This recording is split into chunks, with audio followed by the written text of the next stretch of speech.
I got my focus on passion and empathy, gaining perspectives, investing, I do believe money and grinding go hand in hand, you will see. I'm working smart, expending my energy, hope that you feeling me. I'm acting differently, you got a friend in me. I'm working hard to try and work smart, no time to complain, it's time to start, we gotta work. Future millionaires. Hello everyone and welcome back to another episode of Future Millionaires. Today we have on Bobby Castro, who founded Bankers Healthcare Group and sold it at a $1 billion valuation. On top of that, he also has a $300 million plus real estate apartment portfolio, and he has been the Ernst & Young Entrepreneur of the Year award recipient, which is a mouthful to say, but a very accomplished reward and something to be very proud of. And besides from that, guys, a big reason why I want to have Bobby on today is because of his outlook at life with positive mental attitude and just a great way to approach each day. So without further ado, Bobby, how you doing today?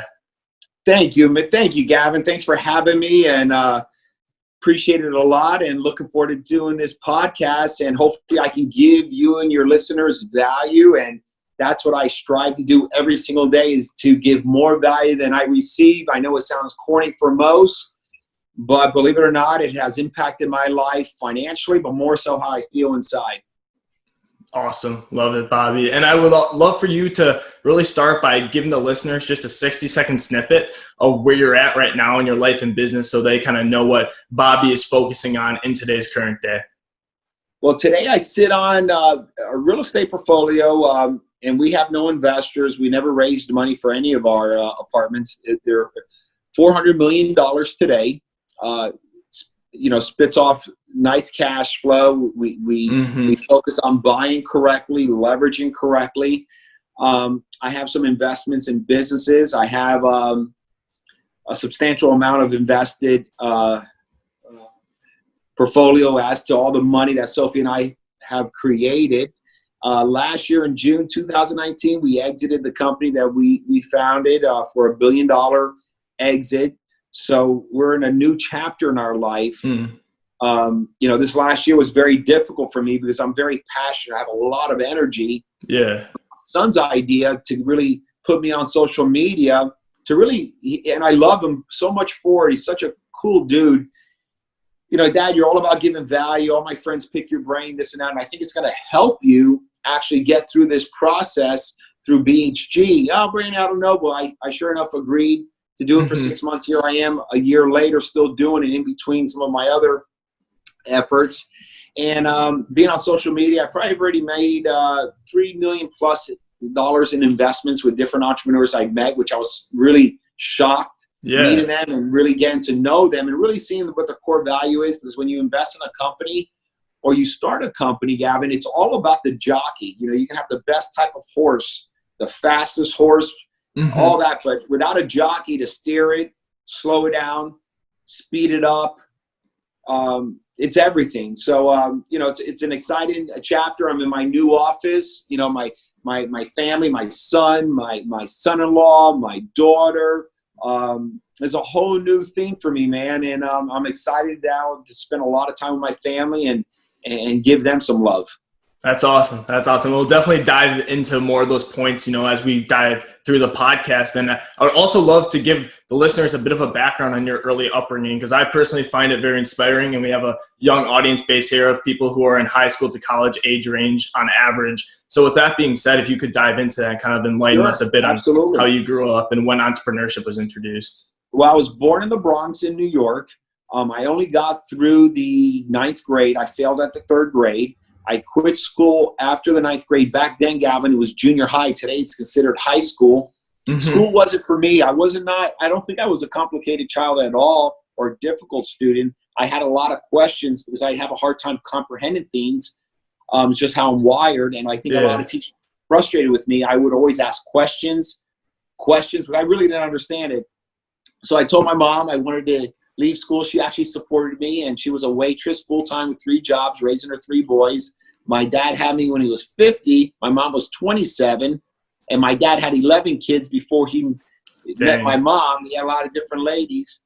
And, I grew up seeing my mom work very hard, giving value to customers. She waited on tables. today it's known as Denny's. Before Denny's, it was Sambo's. My mother worked on the graveyard shift. When you and your buddies came from a wedding or a night out, 4 a.m, that beautiful waitress was my mom. And after that shift was over, she walked home, didn't drive home because there was no car. And she rested up. 4 hours later, did another gig at another restaurant, went home, did another gig at the third restaurant, Roney Pub Steakhouse. So I followed my mom's footsteps in the hospitality world, and that's where I think I picked up some good people skills, because my mom was so fixated on giving value to her customers with the hopes of getting rewarded with an 18% gratuity by giving a good experience, smiling when you don't feel like smiling, thanking someone when you don't feel like thanking somebody. And I seen that without actually knowing I was actually being exposed to that. And then I left school. I got my first job at 14 years old at the Squallies, which is on 57th Avenue on Red Road in Hialeah. That's still my wow moment. My mom took me to Payless, got me the shoes, went to Kmart, got the black slacks, the white button down, and a black belt. And I started being a takeout order guy, and then worked my way to be a busboy, and then eventually, being a waiter. I started a lot of businesses. I was such in a rush of starting success, and I had no information. There was no internet. Yeah. I only wanted to be rich because I grew up so poor. My mother, we lived on furniture that was rented. It's called Rent-A-Center. You rent a lamp table, a coffee table, a bed for $5, $10, and they used to pick it up, re-deliver. My mom will bounce a check. Light bill, water bill was always off every other month. Wow. It bothered me. It really bothered me. But I loved when I went to work because it was very positive. But when I went back home, it just disturbed me. And so I just wanted to become rich, whatever it took. So Bobby Castro back then, just imagine on the internet for you guys, I had the classified ads. And anything that said, become a millionaire in a year, earn $100,000 next month, make $50,000 in 9 minutes. Bobby Castro was sent away for that package, and every day I would get many packages, being fixated, thinking that I was just going to go ahead and stick the needle in there, boom, I'm a millionaire. Yeah. I did that for many, many years. Complete disappointments, skipped this important process. I was on negative A, and I thought I was going to get a Z overnight. Major failures. Fast forward, things started changing when I had my first child. She's 29 years old today. Sophie and I will be celebrating our 30th anniversary, wedding anniversary, October 6th. And I apply everything I do personally and also my business with the same strategy, and for the long term, giving extreme value, more value than I receive. And I'll never forget, Gavin, I was living in my in-laws' house. I was completely broke, down and out, still on one of my missions of getting rich quickly. Yeah. Sophie pulls up at the house with a car that her parents bought us, a beat-up car, no air conditioning. We lived in South Florida, so the humidity is really bad. And when she pulled up for some reason, I'll never forget that Priscilla was in the back seat. She had to be 2 years old. She was peach red, just suffocating with reverse fumes coming out of this car. That was a moment that I said, you know what? I always said that I was not going to have my kids live through this struggle, that my mom worked her tail out. It was going to be different in my life. My kids were going to be different. And I was actually in a worse position. And that's when the day I took accountability for all my actions, all my outcomes. I started completely at the stage I was at. I went back waiting on tables. I even worked at the Key Biscayne, the Rusty Pelican, at night. During the day, I was selling memberships for the Better Business Bureau. And I started slowly starting to focus on my situation, taking care of this reality that I was in. I was completely broke. One thing led to another thing. Today, I sit on a $300 million personal net worth, $400 million in a portfolio of apartments, by the way, and just sold a company for $1 billion valuation, hassle-free terms.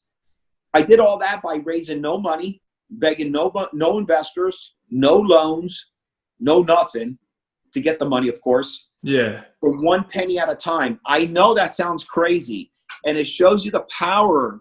If you invest your non-refundable minutes, you don't get distracted. You don't get fixated on the internet. Oh my God, look at the Ferrari. Oh my God, look, and you're just all wow, and you're really like a hamster going nowhere. Yeah. I see a lot of people like that.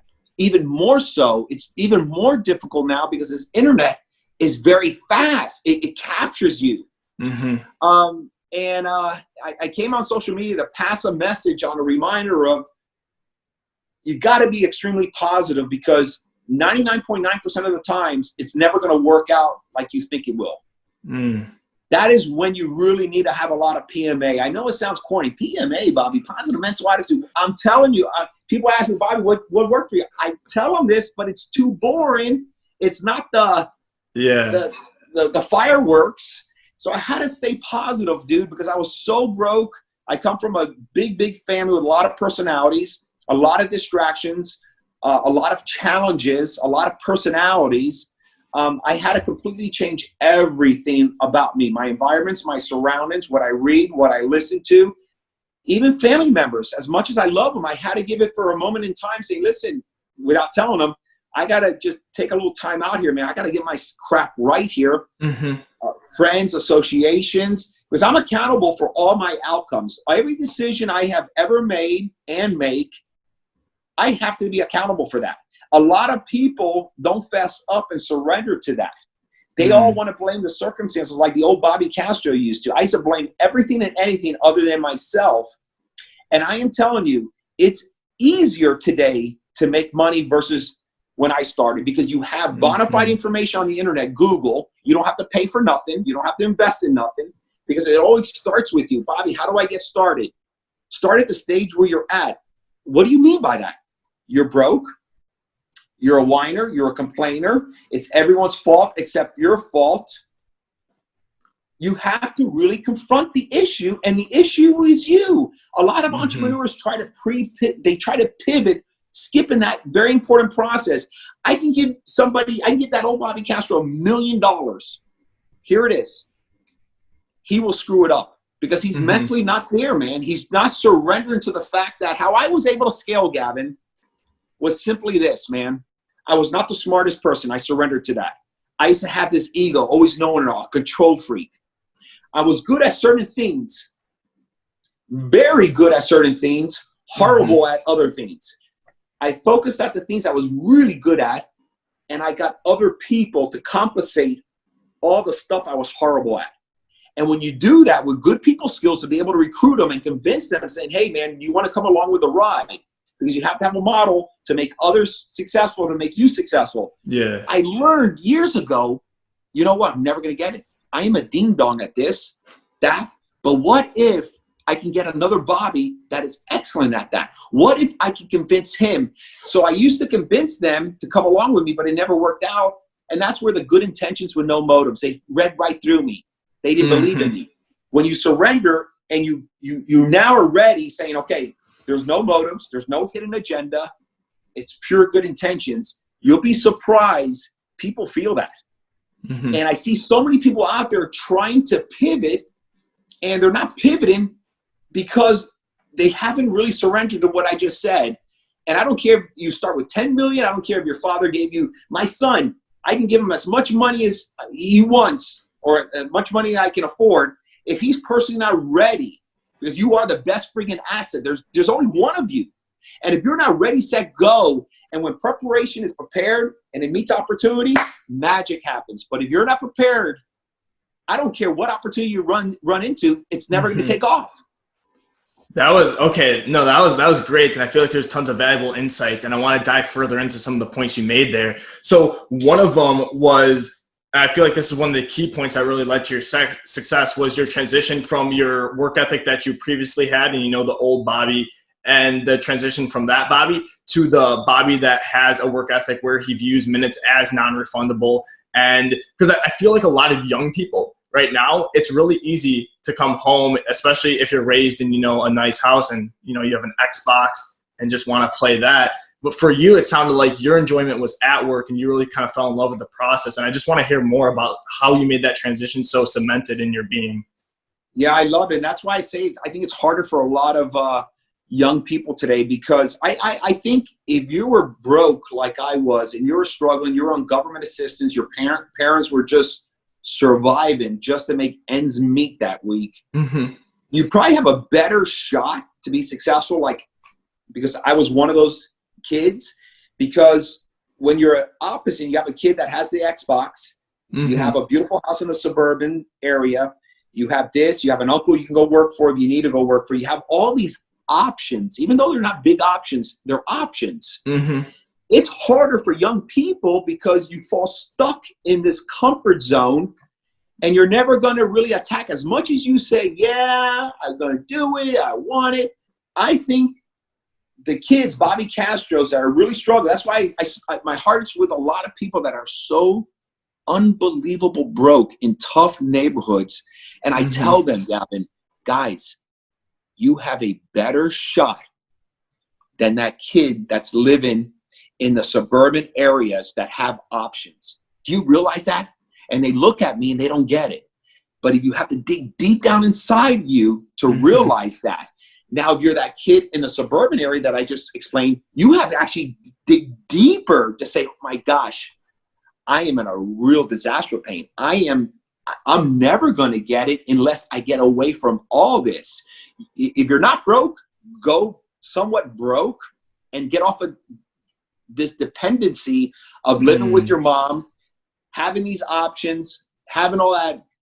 Put yourself in such an uncomfortable situation. I call it airplane mode. And whether you have $300 million personal net worth like myself, or if you're broke, we both behave this way when we go to the airport. Automatically you go to the airport, forget about the crisis, automatically the light switch goes on. We're in competitive mode. We're mission driven. We have to make this airline. We got to get ready for our security gate. We got to go through the radars. You become in this action. But when you're outside the airport, you're back to the regular mode. Imagine being in that mode, airport mode, all day, every day. How much you will accomplish. Yeah. No, that's great. And that's definitely true. I mean, even with, deadlines in school for, those of us who are in school, when there's a deadline, we push so much harder to meet that than if we give ourselves just kind of like unlimited time and we don't put ourselves in uncomfortable situations where we almost have deadlines that we create. So that's incredible. And then another thing I noticed you said that really benefited you was your journey from going to what might have not been the best intentions to the correct intentions and building out a rockstar team. And I feel like you can't, do the whole thing on your own. Of course, when you start, you have to do a certain amount by yourself. But eventually, like you said, you have to find other people who complement your weaknesses. And I'm just curious, I'd love for you to dive more into how you build out that rockstar team and really how you make sure that other people feel valued and they feel like they're, somewhere where they belong. So what worked for me, whatever your business is, product, service, or whatever the deal is, many years I had it so wrong. I used to think I deserved more value than the customer. That's why none of my businesses ever took off. There was never the opposite, where the customer got a better deal. Now that sounds crazy to most. So again, I'm going to repeat that. I used to be one of these entrepreneurs that I was going to trick the customer, get the customer, but at the end of the day, I had a better deal than the customer. You're never going to scale. That turned around for me by accident, only because of failures over and over. I realized the only way I can truly be competitive in the marketplace was to give more value to the customer than I received. Because what happens is you start attracting customers, you start building an organization, you start modifying it into a strategy. Most young or old entrepreneurs really don't get that concept. So when you do get it, you start building, you start creating, then you start realizing, and there was another stage I didn't realize, wow, this thing is growing. As it was growing, I had the same type of staff that only had this much skill set and information and they couldn't get us up here. Yeah. I had to depart from some people. So every stage, you're going to unfortunately depart from some people. Oh my God, you're kidding me, Bobby? That's my boy from elementary. He was so loyal. He started with me when I had nothing. I understand. I too was there. You got to, as you continue scaling your business, you're going to run into a whole new stage of new people that have better skill sets where you need in order to pivot. Yeah. You can't pivot with the same people that were pivoting at B and they already hit the ceiling. I was stuck for many years not realizing that. Then I started trying to recruit the individuals. Mm-hmm. But I didn't have a model where it was set up, Gavin, where I needed you to succeed before I succeeded. So in my business, we created millionaires based on our model because we wanted to motivate them to make sure they had the passion to take it to a whole new level. If you win, I win. Remember what I just said? I didn't say if I win, you win. If you win, I win. Mm-hmm. Huge difference. I started getting that because I started losing people. When you're having somebody that has that skill set and you can play tricks on them, that you finally beg and you convince them to come to your organization, and you really don't have the good intentions or right motives. Mm-hmm. You said that they were going to succeed, but you really didn't have it planned out. That catches up to you, and they leave you for another organization. Yeah. Then I started saying, you know what? I have to be kinder. I have to have good motives and good intentions because I keep failing. I get here and I go back down. Mm-hmm. I can get there, but I can never break through the ceiling. So I started having good motives, good intentions with a good comp plan. And then the people skills came in with being very kind, very sincere, and people believed in me because leaders lead when others believe in them. And you got to grow leaders, not grow followers. Mm-hmm. No, that's beautiful. And one thing with all that, it all makes sense to me, but I feel like a lot of entrepreneurs encounter this problem, which is maintaining healthy margins while doing that. And maybe this is just part of my mindset right now, which is that it's not value enough driven. I don't know. But what I've found is I want to do like so much good, but I still have to make money and make sure that my efforts are, having enough money that I can reinvest into the business. And, if I need to pay for something else, still do that. So I'm wondering what your kind of views on that are with maintaining healthy margins while doing that and whatnot.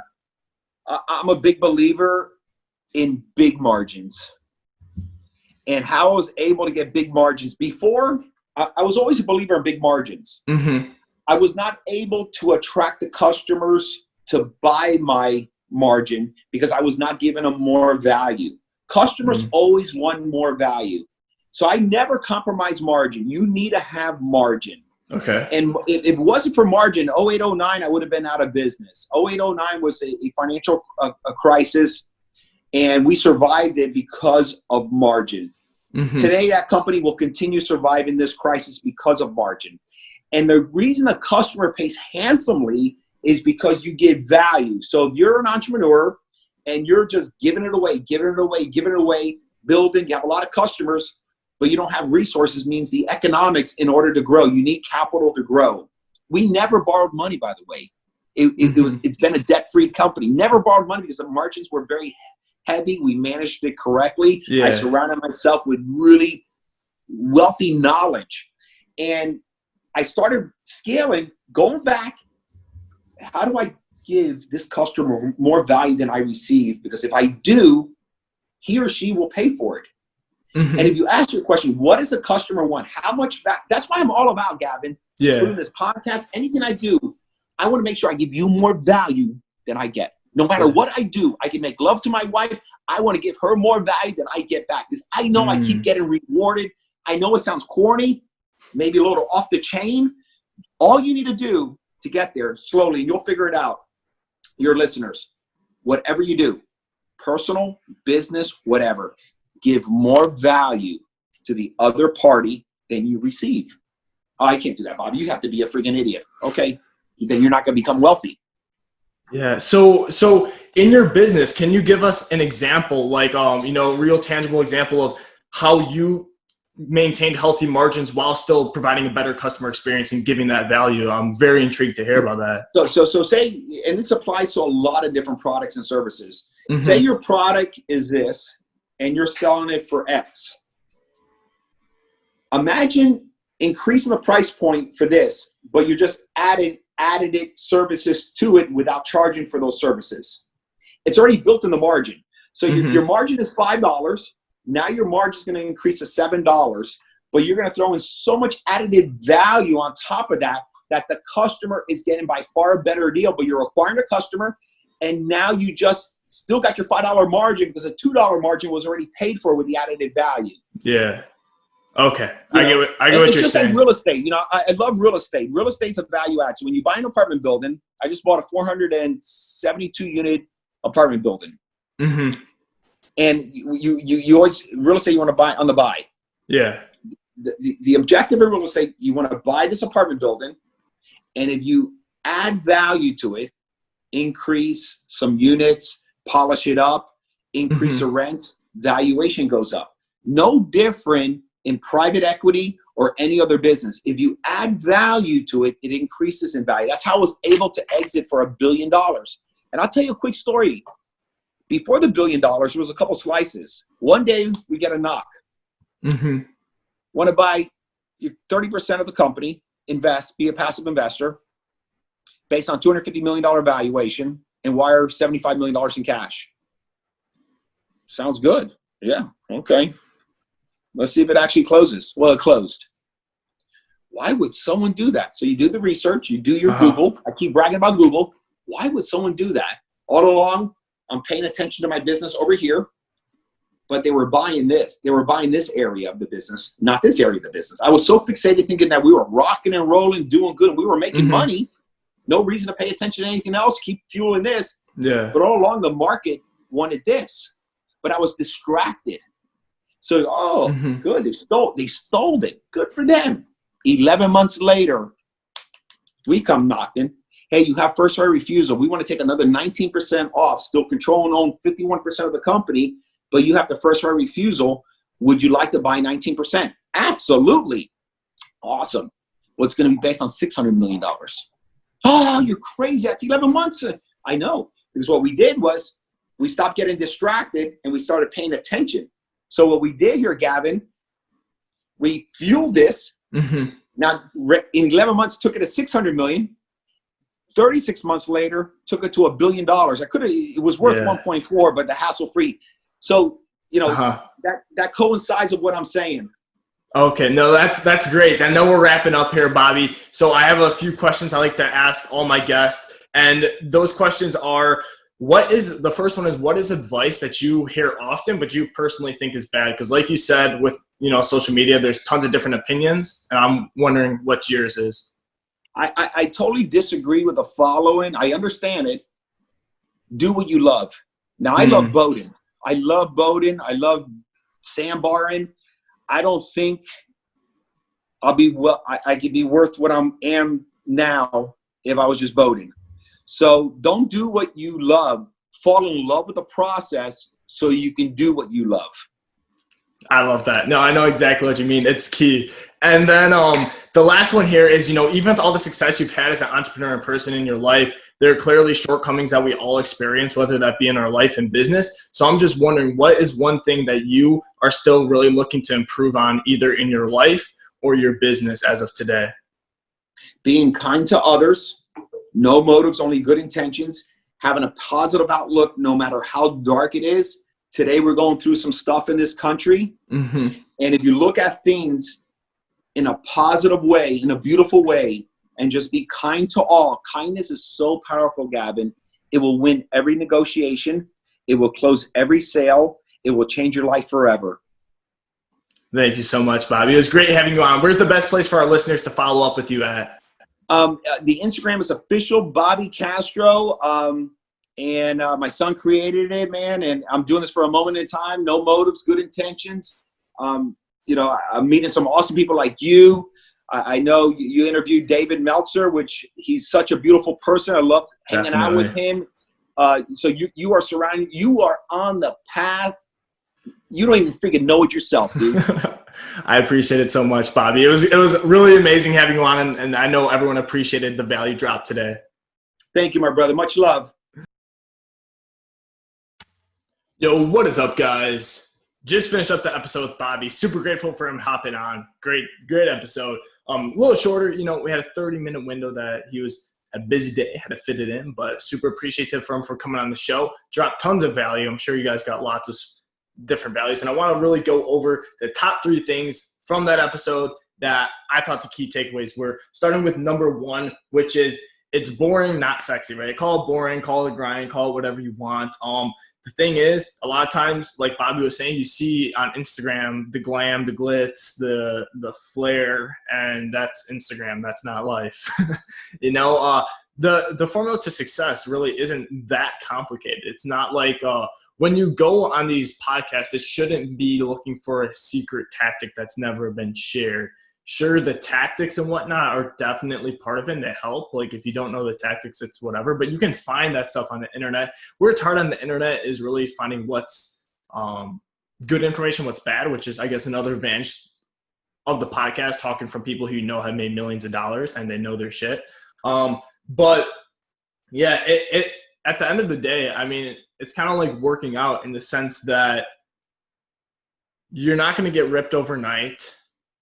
It's not always going to be fun to hit the gym, how many times you should be hitting the gym if you want to get absolutely jacked. And it's kind of the same if you just want, let's say, like $100,000 a year. Maybe we'll compare that to like a toned body in the workout space, not like a ripped body. I'm talking about dudes more so. I guess I'm a guy, I can relate to that more. That would be, putting in maybe like 3-4 days a week, but going hard when you're doing that. Clearly with business, it's going to take more than that, but there are different levels of effort for different goals is my point. And it really, the success formula isn't too complicated. Hard work, work hard at working smart, find the information from smart people like we provide on the podcast, and ask questions and go hard. Just like, ask a friend, hey, how does my form look? And you're not going to ask somebody that who doesn't know anything about weightlifting. You're going to ask somebody that who has a good track record and is strong and you can see their gains. It's a little harder in business because you can't always see the gains, but you can, look at the monetary gains with financials, and then also ask questions, with that person to make sure you're getting advice from the right people. So the second thing is find ways to increase value, not decrease price. And that was one thing, because a lot of times from my personal experience, you'll find that people sometimes have price objections and whatnot. And if there's a price objection, you really don't want to be lowering your price and killing your margins to the point where you don't feel excited to be doing the job that you're doing. Because if you're not feeling excited about a deal and the amount of work that you have to put into a deal for the amount of money you're going to make from it, it's not going to get you up and going. So instead of doing that, you can even increase your margins by adding more value, potentially. So let's use a marketing agency, for example, because that's what I'm very familiar with. Let's say we're running Facebook ads for somebody and we're charging, this is all hypothetical, right? Say we're charging $1,000 a month and we're keeping $500 of that margin. Say for me, it's not worth it to keep $500 a month margin for the amount of work that goes into it on my end, whether that be managing team, setting up, everything myself, or whatever the business is looking like. Well, instead of raising the price without raising value, you could add in basically a system, let's say, that will follow up with leads as soon as they're generated if you're doing lead gen on Facebook. And now you're adding another service in, and now I could charge $1,500 a month because it's worth that much, but my margins now increase. Say that the management for the new service costs $200 a month. Well, now my margins just increased and it's $800 total. So it's quite the way to look at it. And I find that to be true. Of course, because I feel like if you're competing on price, like that is some very large companies that I don't know. I'm just not a fan of competing on price. Similar with Bobby, I'm with margin, because especially when they're learning, it allows for error and mistakes because if you mess up mistakes with really low margins, I mean, you're kind of screwing yourself in certain aspects. And I don't know, to me, I just like higher margin service-based businesses right now. Who knows what the future holds though, right? But set up your environment for success was this third one when we talked about, because literally what Bobby described is basically what I am. When he said, like suburban or like upper middle class, like, just more privileges in that sense, growing up with wealth in a family where you don't have to worry about what you're going to eat that night. And, your parents have like almost always had a job and have been able to provide. And I don't have any childhood memories of like being hungry or like struggling. And I know